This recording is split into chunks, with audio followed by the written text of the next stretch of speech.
अज mother language day वे और इस हवाले नाल साडा इकट्ठ इस गल का मुतालबा करता है कि पंजाबी ज़बान जरिए तालीम बनाया जाए। मैं समझना कि 21 फरवरी जिहड़ा कि मदर लैंग्वेज डे वे उस हवाले नाल अज दे दोस्तां दा इकट्ठ इस गल की अक्कासी करता है कि असीं पूरी कौम इस गल ते मुतहद हाँ कि सानूं अपनी ज़बान दी जाए, सानूं गूंगियां ना रखा जाए और इंशाअल्लाह असीं अपनी ज़बान हासिल करांगे। और सानूं ये उम्मीद है कि असीं अगली 21 फरवरी तक इस गौरमेंट को मुतालबा मनवाने कामयाब हो जावांगे कि पंजाबी जरिए तालीम बने, पंजाबी रोटी रोज़ी की ज़बान बने, पंजाबी स्कूलों के कॉलेजों की ज़बान बने। देखिए साढ़े मुख प्रधान मुदस्सर इकबाल भट्ट होरां ने अज पंजाब का मेला लाया।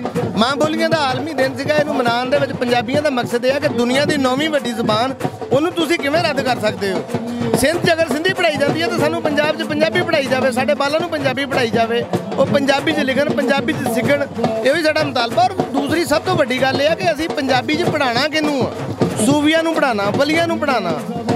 तुसीं किसी भी दूसरी ज़बान नूं देख लो उहदे विच इस तरह का लिटरेचर है ही नहीं जिन्ना साडा लिटरेचर है। इस पंजाबी दे विच बड़ी मुहब्बत है, बड़ा प्यार है, ते एक फैमिली तरह ने सारे, इसलिए पंजाबी जिंदाबाद। मैं नहीं कि तुसीं इस पंजाबी जुबान दे विच इन्ना कु वुसअत है अनपढ़ां दी नहीं, इहदे विच तुसीं अच्छे बारे नॉलेज लाइक फिजिक्स ते केमिस्ट्री का तर्जुमा करो, पंजाबी च पढ़ो। साडा अनपढ़ ज़्यादा तबका साडा पंजाबी है और साडे पंजाबी नूं तुसीं कुछ अच्छा पढ़ा लिखा उहदे विच पंजाबी च कुछ होवे तां ते ओह पढ़न देना जी। बिल्कुल पंजाबियों का बिल्कुल जो एहतजाज है बजा है बिल्कुल, क्योंकि पंजाबी ज़बान नूं प्रमोट करना चाहिए, प्राइमरी तो लैके इस ज़बान नूं स्टार्ट करना चाहिए, क्योंकि पंजाबी ज़बान पंजाबियों की शान हैगी है।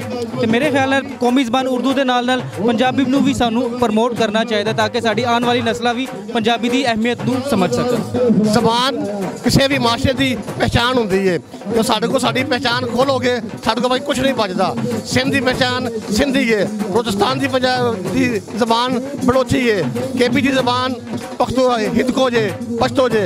अफसोस साडे हुक्मरान सानूं साडा हक नहीं दे रहे। जब तक सानूं हक नहीं मिलेगा साडा माशरा उस तरह बन नहीं सकता। मेरी हाकमा के दरखास्त है कि बाकी कानून तो पास करते हैं, बाकी दावे तो बड़े करते हैं, लेकिन पंजाब माशरा इन्होंने कुछ नहीं किया। बोल मेरे पंजाब, बोल मेरे पंजाब के पाकिस्तान चला, टूट गए सब ख्वाब के पाकिस्तान चला।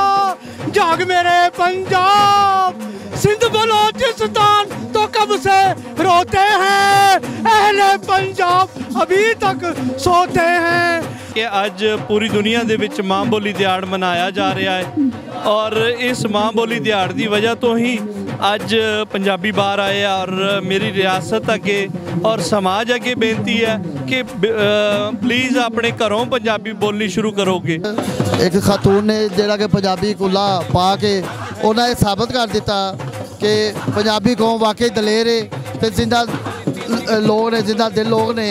तो आओ इन्हां नाल विचार साझे करने हैं जी। अस्सलाम वालेकुम। वालेकुम सलाम। अज के प्रोग्राम के बारे तुसीं की कहोगे? एडवोकेट मोना जावेद, असी इसलिए खलोते ने पंजाबी ज़बान साड़ी प्यारी ज़बान है, साड़ी माँ बोली ज़बान है। जदों आला अदालत ने हुक्म दे दिता है कि पंजाबी ज़बान नूं लिखाया तो पढ़ाया जाए तो नदीम भट्टी साहब भी पंजाबी वास्ते ही कोशान है, असी भी ये वास्ते ही हाँ, मुदस्सर इकबाल भट्ट भी ये वास्ते ही ने। लेकिन मैं सिर्फ एक ही गल कहांगा कि ये एड्डी कि मिठड़ी तो सोहनी ज़बान है, इनू बोलिया करो, अपने बच्चों नूं दस्सिया करो कि पंजाबी किड्डी खूबसूरत है, सोहनी ज़बान है।